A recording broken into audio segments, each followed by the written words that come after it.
Nightlife gears up in Australia's capital city of Canberra. Large, dark figures take to the streets. There's sort of a first group that come down. They'll be joined by another 2 or 3. Kangaroos descend from the surrounding drought-stricken hills, hungry and drawn to the city's lush lawns and parks. And what starts out as a charming visitor in the garden, all too soon grows into an urban mob. I turn and kangaroo's taking a swipe across my face. Canberra now has thousands of roos, and a kangaroo controversy is sweeping the nation. You think that Australia's national animal would be safe in Australia's national capital, but they're a pest and an environmental nuisance, and the only answer to an explosion in their numbers is the bullet. The current solution is culling, and that's triggered protests across the country. Save the roos! Stop the cull! One woman's response is a sanctuary. Henry's really too big to have bottles, but he still loves them. It's always very good to calm them down if they have a bottle of milk. At the centre of the story are 2 ecologists and their year-long study of the kangaroo mob. But what will happen to their favourite subjects? Sonny, his mother Madge, and the mighty black spot, the new breed of urban kangaroo.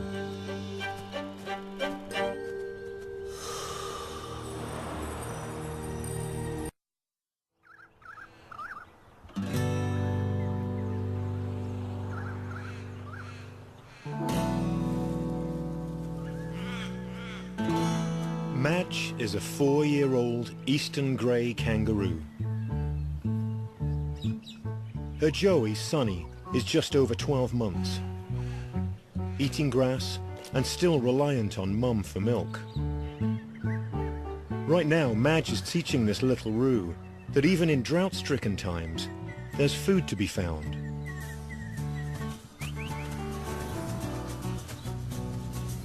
Not on this side of the fence, but in a special spot.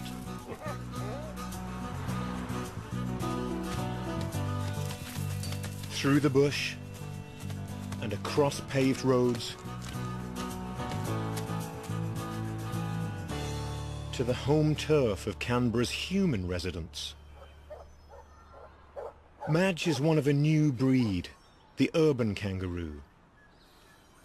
After 15 years of drought, eastern greys have caught on that suburban lawns and parks provide a constant supply of juicy grass. Sonny's a quick learner and has already got his favourite patch.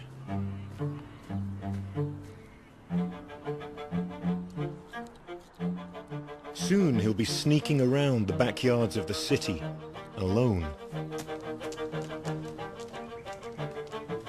But not just yet.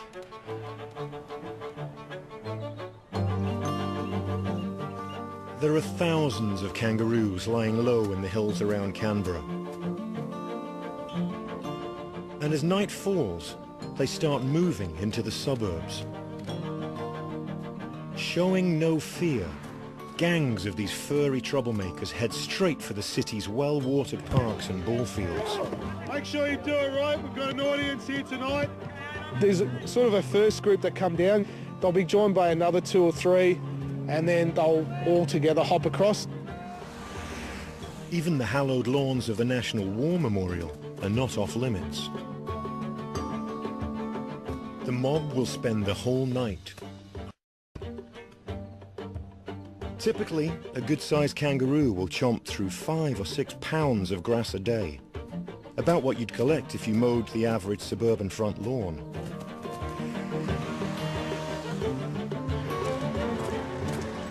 But don't go thinking this is a cheap and easy gardening service.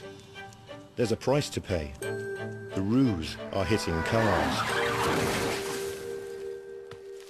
And hitting the news. It's yet another tragic measure of the severity of the drought. Lack of feed and water in the bush around the national capital, forcing record numbers of kangaroos into the sprawling suburbs with disastrous results. Accidents like this are now all too common. Swerve to miss a kangaroo, and there's plenty of kangaroos here. It's big fellas like this that are the most dangerous. At well over 6 feet tall, he's not an animal you'd want to hit with your car or meet down a dark alley. This bad boy has been cruising the streets for weeks now, expanding his turf by night and returning to the hills each morning.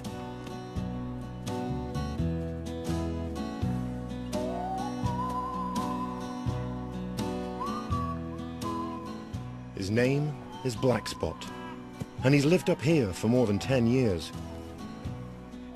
For the last 2, he's been the mob's dominant male. Most of the joeys around here are his. However, younger bucks are already taking an interest in his females, squaring up to make a challenge.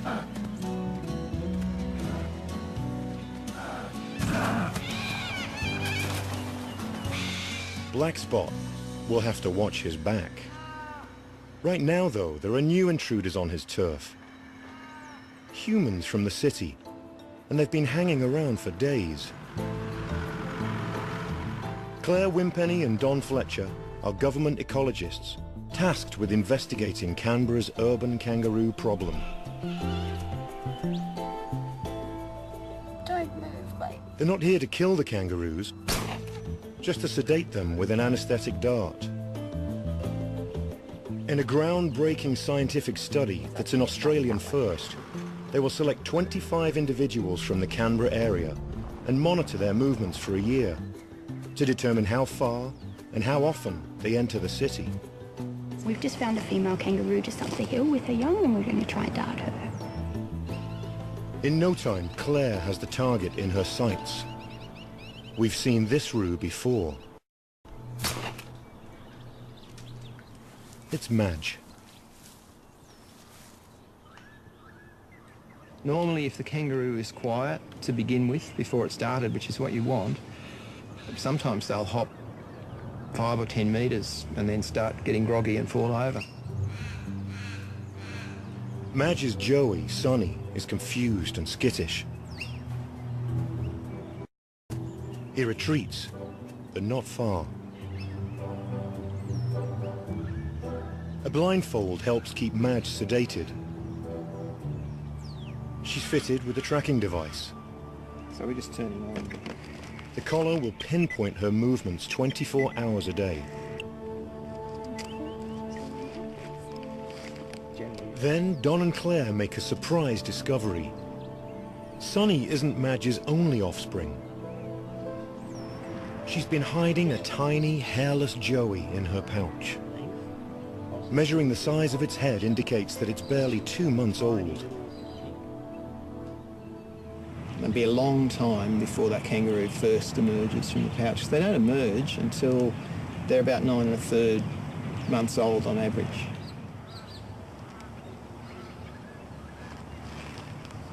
Once Madge wakes up, Don and Claire resume the chase in the hills overlooking a nearby suburb. This time, they're after a large male. Oh, there's a beautiful big guy just down. Okay, got you. Got him? Hold on.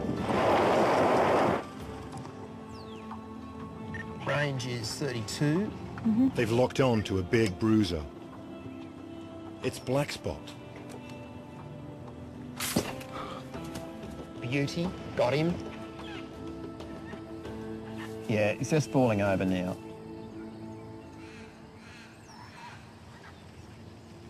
He's an impressive kangaroo. At 162 pounds, he'll be one of the study's heavyweights. 73.5. This might be as big as he gets. He'd be able to dominate other kangaroos pretty easily, so he should score, a good fair share of the matings at this age. So, large male kangaroo, lovely animal.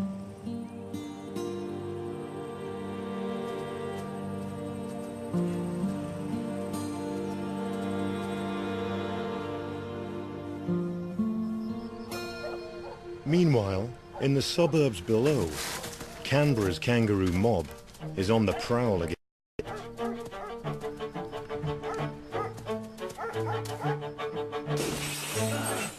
Leading profusely, the Roo landed right on Verity Beeman and her Swiss-born husband, Etland. He leapt out of bed while she threw herself on her... An Australian family got woken up last night by a kangaroo crashing through their bedroom window. Within days, the story has gone viral. Apparently, a plague of kickboxing ninja kangaroos is invading Australia's capital city. Don and Claire decide to check the accuracy of these reports for themselves. What was missed from most of the media was the fact that there was a dog.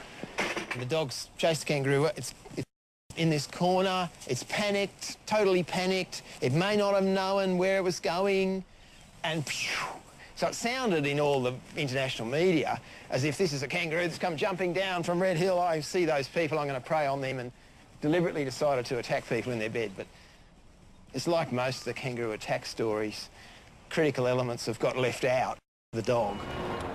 Normally, kangaroos are very shy creatures, avoid humans.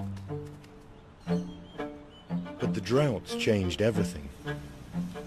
This mob acts like they own the city, down in the burbs, even posing for pictures. Madge and Sonny are two of the busiest photographic models in town. Madge was there with her little, well, rather large Joey, and so I took the camera and I very quietly took a picture.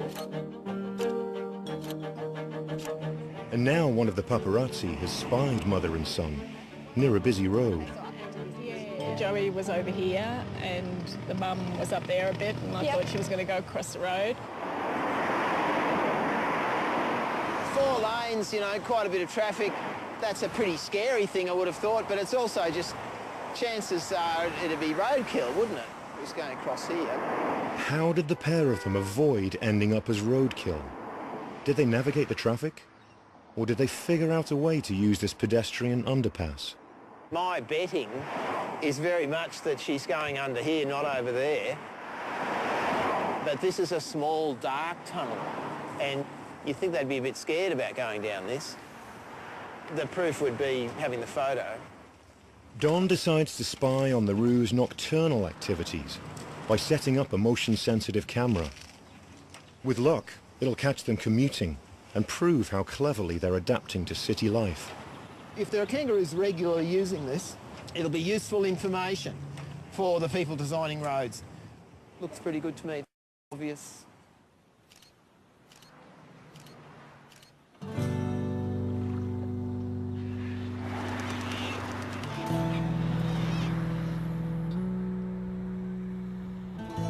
It's the end of autumn, and Blackspot seems unfazed by his role in the scientific study. His collar is little more than a fashion accessory. He's the master on these urban grazing grounds. His belly is full, but he's going to need every gram of fat. A big chill is coming.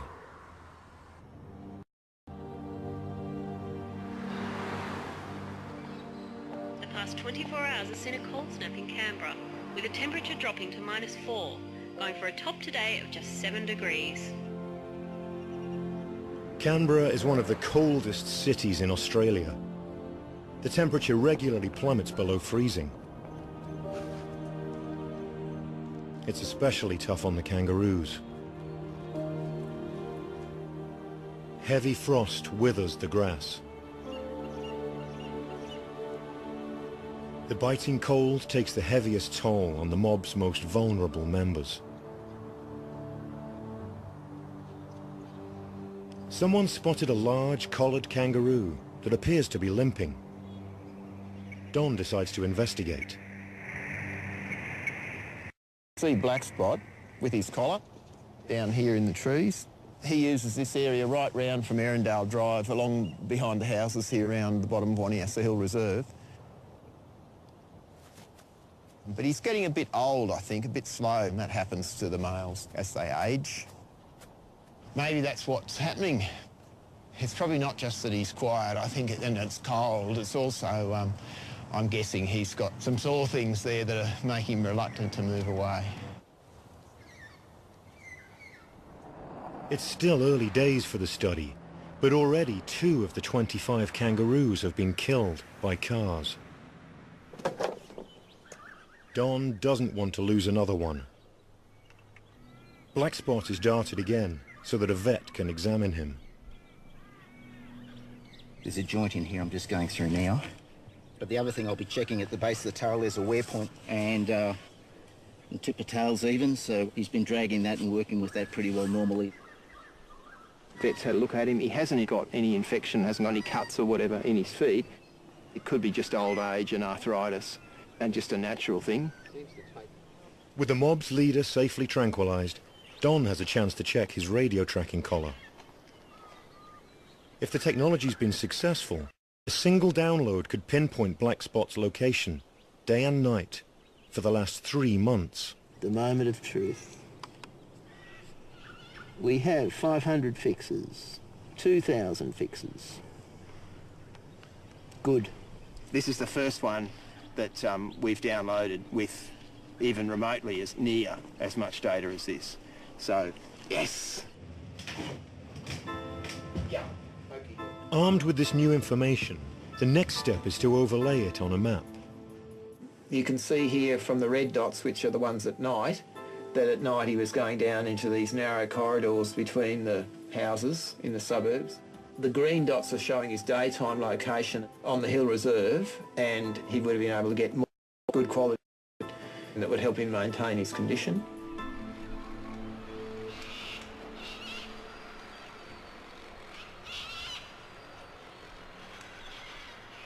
Next morning, and Black Spot is a little worse for wear. Hungover and seeking solace from a favourite female. With the grasses so frostbitten, the more agile roos head for the good grazing in the city's parks and gardens. No way Black Spot can keep up with that lot.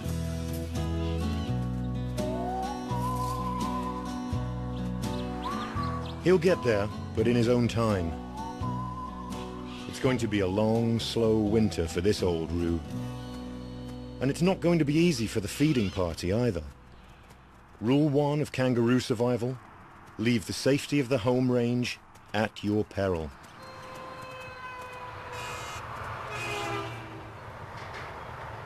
It's a tough lesson for Madge to pass on to an impetuous adolescent like Sonny. Nevertheless, he does have some tricks up his sleeve. His ears swivel, so he's very good at pinpointing a sound's direction and distance. When you're playing chicken on a road like this one, it's a handy skill to have.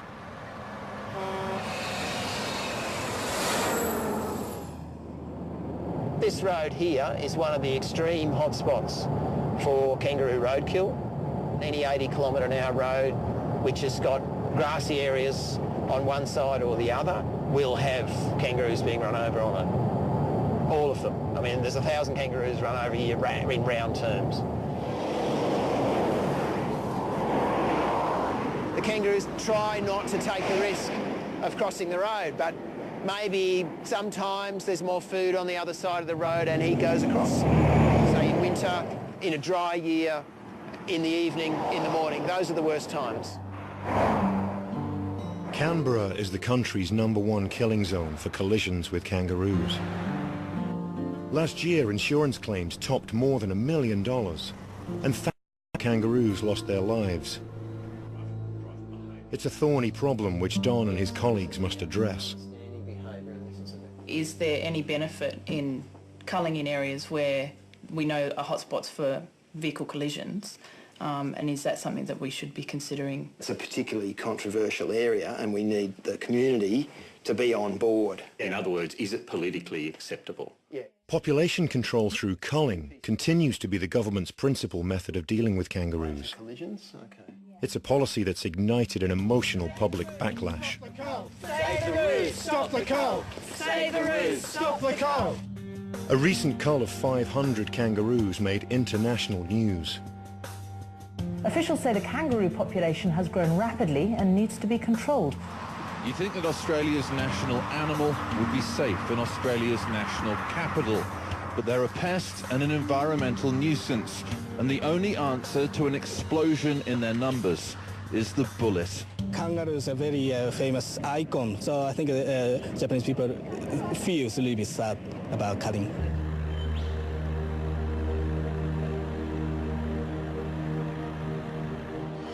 This year, nearly 2,000 kangaroos are due to be culled from several locations around the city. And it's rattling the cages of kangaroo lovers across the country.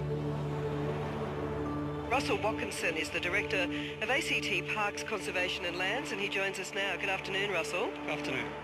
One of the criticisms of the cull, the way in which joeys are caught up in this and the way in which they're killed. The adult kangaroos are killed with a shot to the head. How are the joeys killed? Well, the young in pouch, they're killed either by decapitation or by having their skulls crushed in accordance with a national code of practice. You're quite upfront about saying that. It just sounds so horrific, though, doesn't it? It does sound unpleasant, and again, no one enjoys doing this, but unfortunately when the kangaroo populations build up like this, we just have to do something about it. In the last 50 years, the region's kangaroo population has exploded from a few hundred to tens of thousands. The reasons are man-made. Land clearing has provided plenty of open pasture, and the roo's natural predator, the dingo, has been virtually wiped out. Scientists argue that too many kangaroos puts pressure on grasslands. Overgrazing destroys the habitat of endangered creatures like this tiny, earless dragon. Their solution? Reduce kangaroo numbers. Outside the government offices, animal rights groups are mounting a demonstration over this year's proposed cull. I'm outraged. I'm appalled. I'm upset, and I'm really ashamed to say that I live in a territory that could do this to kangaroos.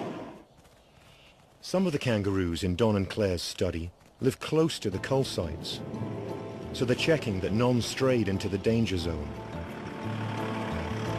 It doesn't take long to locate Madge and Sonny. Oh, here we go. Oh, yep. She's near the fence. Oh, there we go. Oh, he's stuck in the fence. Come on.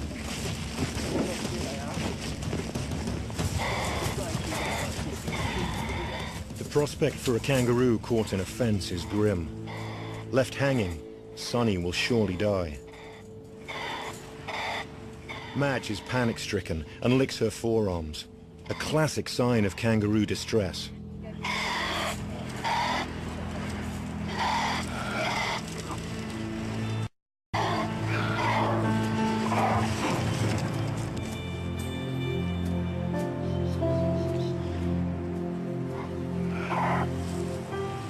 Right, let's have a look. Oh, amazing. He looks in good condition. I'm astounded. He mustn't have been there for long. I think we'd let him go. It's amazing. Sonny's lucky. His injuries are minor. Well, certainly his hopping's fine. Yeah. It would have been nice to give some antibiotic. That'd be what we would normally have wanted to do, but, you know, caught by surprise, no kit, nothing. To see that, you know, she's really upset. She's really stressed. Her joey's been taken, so she's going like a mad thing, and we just got to get out of the way and clear out of the area and let the two of them sort themselves out.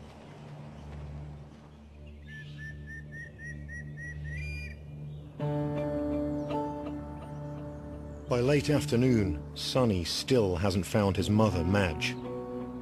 With night falling and the cull about to start, he's in serious trouble.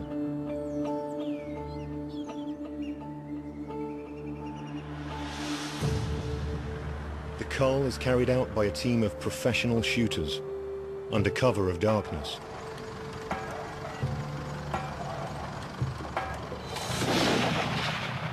Away from the media spotlight, it's difficult for the protesters to affect what happens. This is my Batman calling sign. hopefully throws some of the shooters off, and they'll see the light up in the sky and wonder what on earth it is.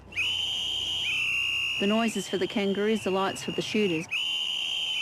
Excuse me, the reserve is closed. Would you mind coming back, please? I hope you enjoyed taking the photos.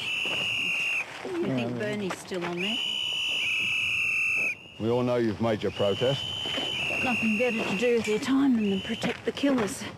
There's something happening in here that they don't want the public to know about. Tonight's attempt to stop the shooting has failed. The cull is on. It's the big males who are most at risk. They'll stand and confront the spotlight and present an easy target.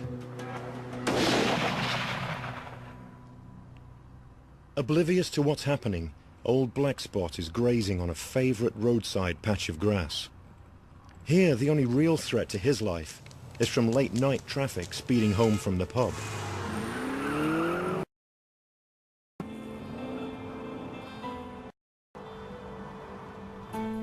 She's over there somewhere. Next morning, Don and Claire return to see if Madge and her lost Joey, Sonny, have been reunited. Oh, look, kangaroos, look, there, she's down in that group. In there? Yeah. Yep, there she is, hopping. Yep. And the little one's behind her. Great, Very back good. together, no worries. Excellent. She looks fine though, yeah. Madge and Sonny have survived separation and the cull, but they're by no means safe. Over the next 4 years, land for 17,000 new houses will be released, creating whole new suburbs for Canberra. Inevitably, this will impact on the kangaroo's range. It's always been marked on the maps as the future suburb, but the kangaroos don't read the maps. And what will happen when this area is developed to the 90-odd kangaroos that are living here is an important question. They might move along corridors into other kangaroo areas, or they might not. Any decision to reduce numbers in this area would draw instant opposition. Bernard Brennan is from the local branch of Animal Liberation.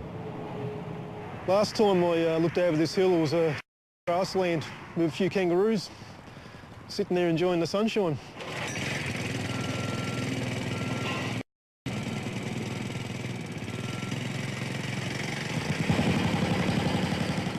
Now you can see the suburb's been extended once again. What they've done with these grasslands is that they've just got bit there, expressway here, suburb there, and there's no corridors. The green corridors, just so the animals can come and go. They're too scared to step out onto the roads because they know they're going to get barreled. So they stay in the one spot. So therefore, the government says that they're threatening the grassland because they won't move on. How the hell do they move on if they can't, if there's nowhere for them to go to anyhow? As Canberra's human population continues to expand, decisions about where the kangaroos can live and how many will always be contentious. On a private property about 20 miles away, there is no debate.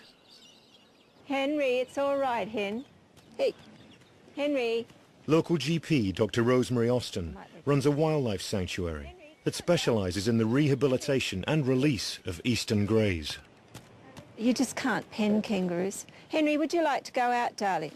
For more than 10 years, Rosemary and her partner Steve Garlick have taken in more than 1,000 ailing animals. Some of the recent arrivals that have half-hopped, half-limped here will be long-term admissions, joining many others and eventually becoming part of a functioning family mob. Henry's really too big to have bottles, but he still loves them. It's always very good to calm them down if they have a bottle of milk. Henry came to the sanctuary as a joey nearly 2 years ago. Others have been rescued from fences or were the victims of car crashes. Some are orphans who've lost their mothers to shooters. I just can't understand how people can be cruel to something as delightful as that. That's the bottom line, I guess, but people do it. Yes.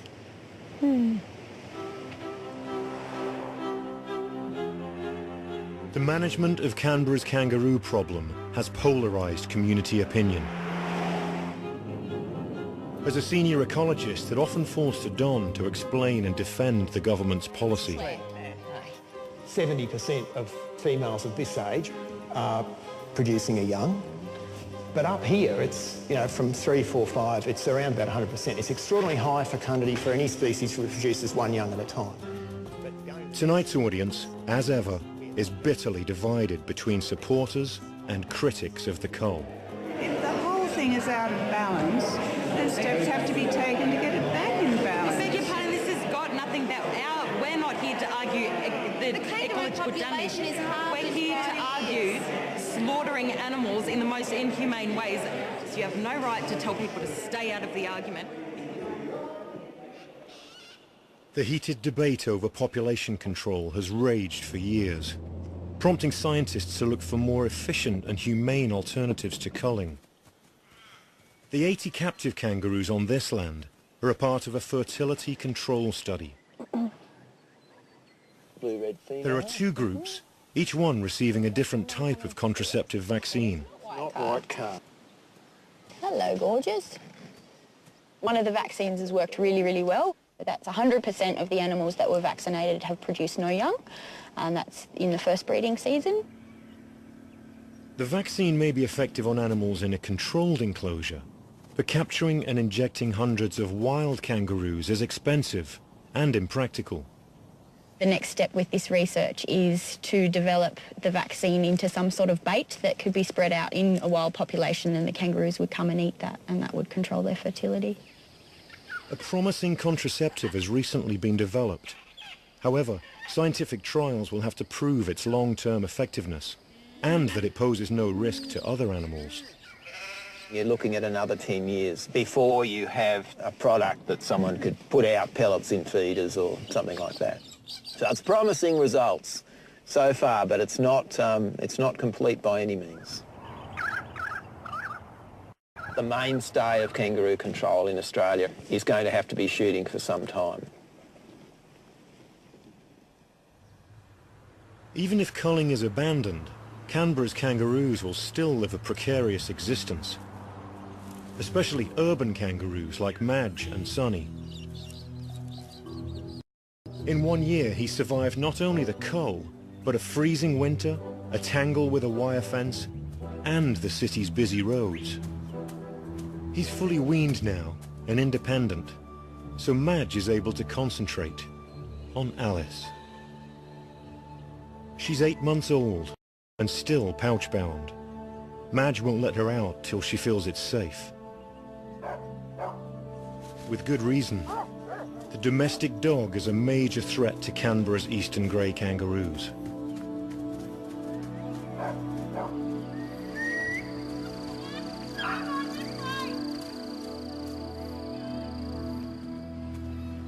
How urban kangaroo mothers like Madge steer their young through the perils of city life is something that continues to intrigue Claire. It's midway through the study and time to check the underpass camera. Just downloading some photos off the Roo cam. Just want to see if we've got any photos of her. The position of the photo is really good, so if there is a kangaroo going through, we'll definitely see it. Okay, oh, we got some birds and a bike rider. It's disappointing. We got 2,000 pictures and not one proves that Madge and Sonny have sharpened their road sense. And there's just people and bikes, so we'll have to keep looking. Late in winter, dark clouds gather. It's a blessing the region has eagerly awaited. The 15-year drought has broken. Well, the recent wet weather has Canberra on target to record its highest annual rainfall in 15 years. Since the beginning of the year, 700 millimetres has fallen on the capital, almost double the amount recorded during the same period last year.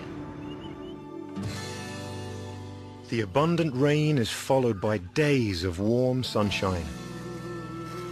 And the effects are spectacular.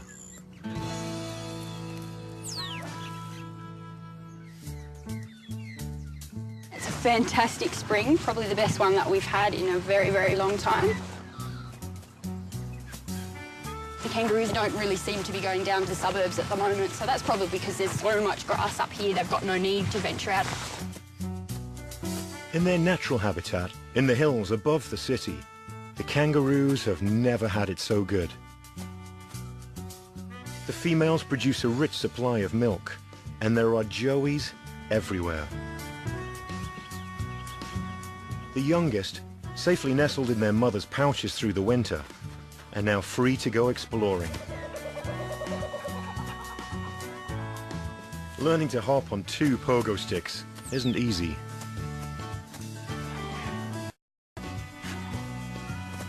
The youngsters are tireless and will play all day. The mob has a new vitality, and even old Blackspot has a spring in his step.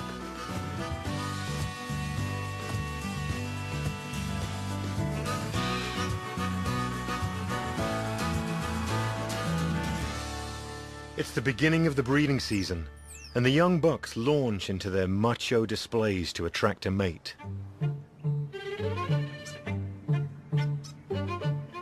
Suddenly, the mob is alert. A young female is giving 1, but 2 young males are run for their money. Blackspot seems to be taken by surprise. He's still the mob's dominant male. This shouldn't be happening. This is one of his females. Or is she?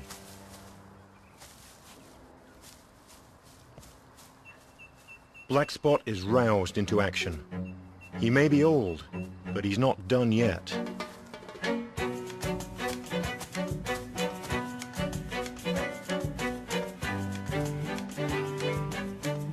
He approaches another female.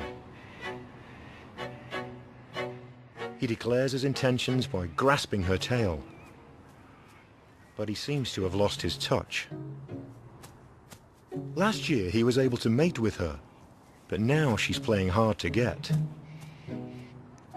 He tries again, with the same result.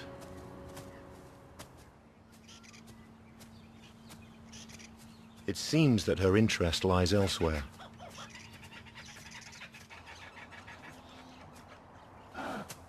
Females that are ready to mate are only attracted to the strongest and most vigorous males.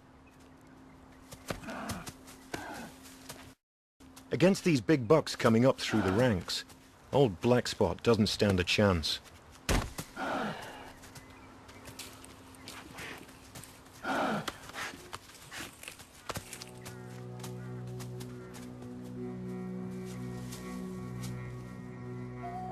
His role as the mob's boss is over.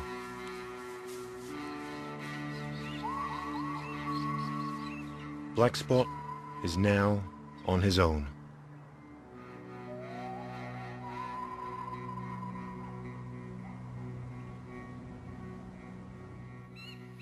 Down in the suburbs, not far away, the streets are strangely quiet. The kangaroos have vanished. And to the surprise of the locals, even their most reliable visitor is missing. We haven't seen Madge for quite a while. Last time, I guess, was probably 2.5 months ago when she was just standing there with her young in the driveway. And they were here grazing for, well, the better part of half an hour. When it was dry, it was regular, but when you look at the amount of feed that's in the forest now or in the bush, it's not surprising. There's no need to go to the park. Madge's disappearance has Claire concerned.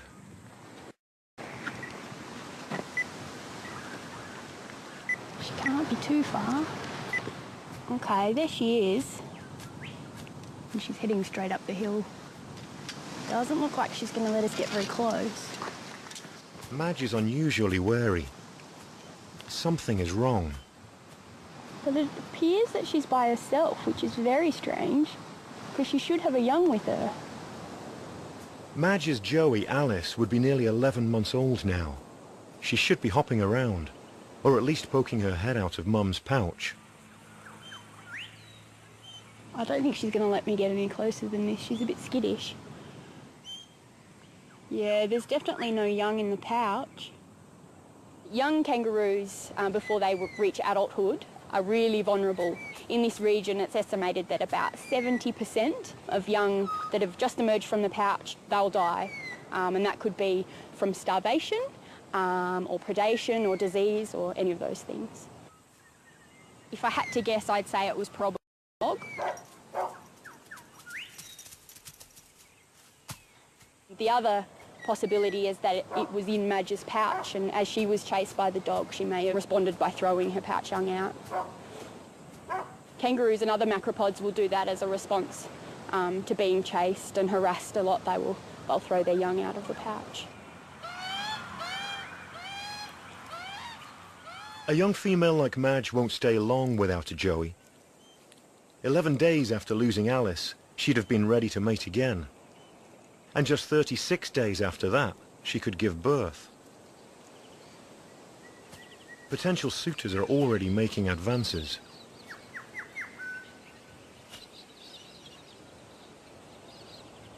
But for Madge, it's all too soon.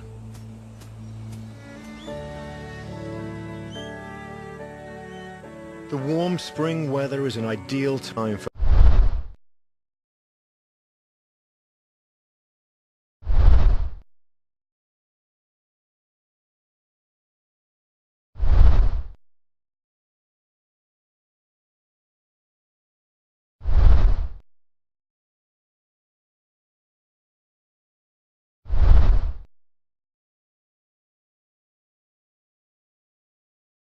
Rosemary Austin to release 18 of the kangaroos in her care. Come on, Henry, come on. Henry is nearly 2 years old now, and it's time he started looking after himself. It's a heavy one. He's used to being handled, so getting him into a bag is easy. Once Henry is relaxed, Rosemary injects him with a mild sedative. It'll keep him quiet for the journey.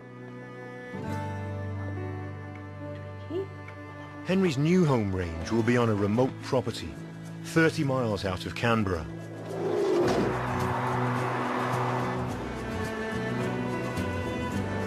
It's Henry, it's all right, darling. Henry, Mummy's here. Tiggy, it's all right, Tiggs. The bumps will stop in a minute.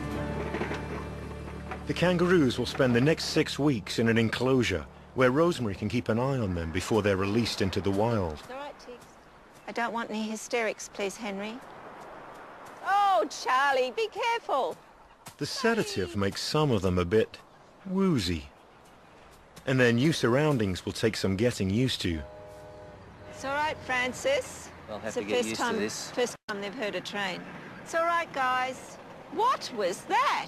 The things they've got to get used to here is a train. And sheep. And sheep. Both Steve and Rosemary are adamant that relocating kangaroos is a viable option to culling. They believe it is possible to capture, sedate and move much larger groups of wild kangaroos. And there are plenty of landowners willing to accept them. Here they have a huge property. We've taken out all the problems that are there for kangaroos. Cars, people, dogs and fences. They're the things that cause them injury and death. And, you know, we can't guarantee everything, but we've improved the possibility of a good outcome for them.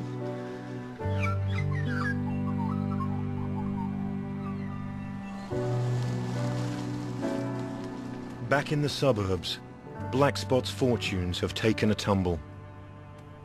He's now a virtual outcast from the mob he once ruled. What a difference a year makes. His teeth are worn, he's slower on his feet, and he's becoming careless. Down here, the automobile is a lethal predator. If a kangaroo doesn't have sense, it won't last long.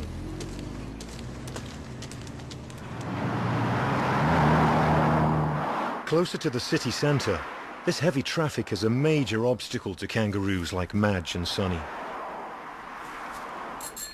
A quick hop through the underpass would be a safer option.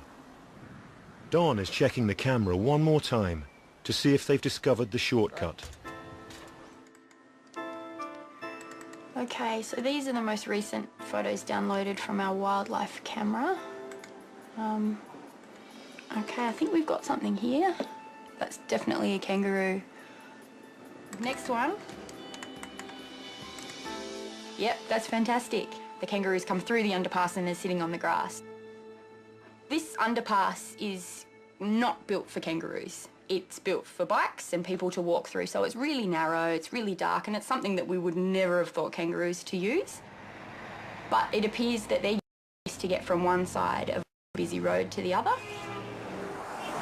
Not every kangaroo has been lucky enough, or cunning enough, to find an underpass. The wildlife rangers have just taken a call. A handsome, burly old kangaroo, fitted with a red collar, has been hit by a car. Disoriented by the traffic and too slow to react, Black Spot didn't stand a chance. Oh, he's heavy, this one. He died instantly.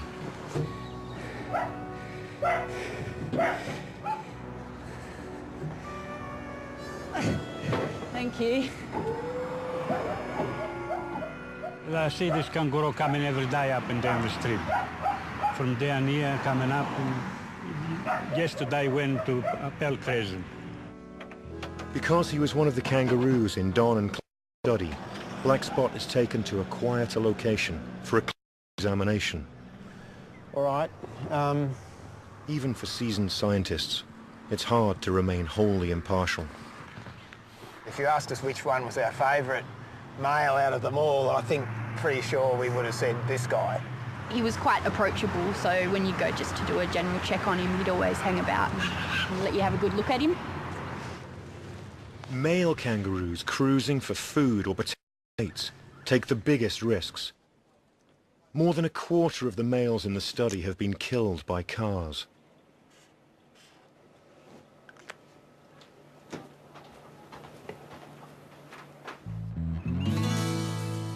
Summer has arrived and the city is buzzing.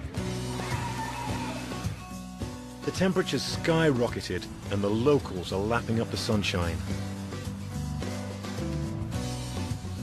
In the hills above them, it's the same for the kangaroo mob. The grass is high and there's plenty to eat. If it weren't for the mosquitoes, it'd be paradise. Fighting fit, Madge is well and back with the mob. Sonny is a boisterous 2-year-old and never far from trouble.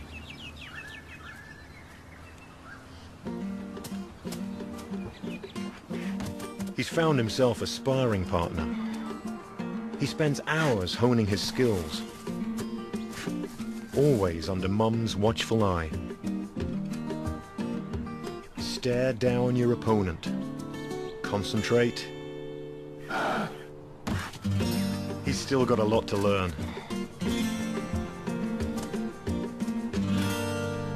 Today is an important one for Madge.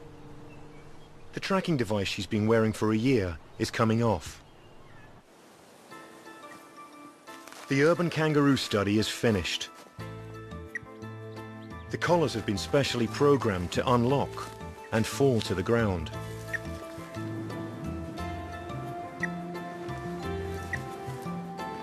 Collars from the surviving kangaroos are being collected and returned to Don and Claire's office for analysis. It takes no time at all to identify the city's most urban kangaroo. One of the really interesting animals is Madge.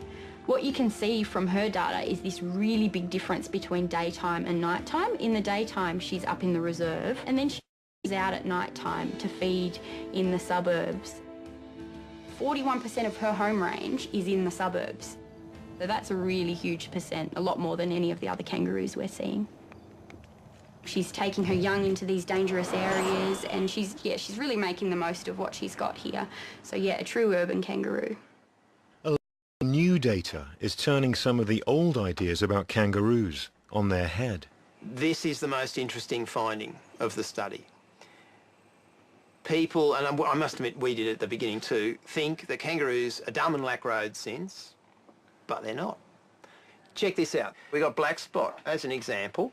This is a kangaroo that goes down into the suburb here. He crosses through between the houses. He crosses the 50-kilometre-an-hour roads and the 60-kilometre-an-hour roads. But when it comes to the 100-kilometre-an-hour road here, goes right up to the edge and stops. So that is clearly an adaptation to living in the urban environment.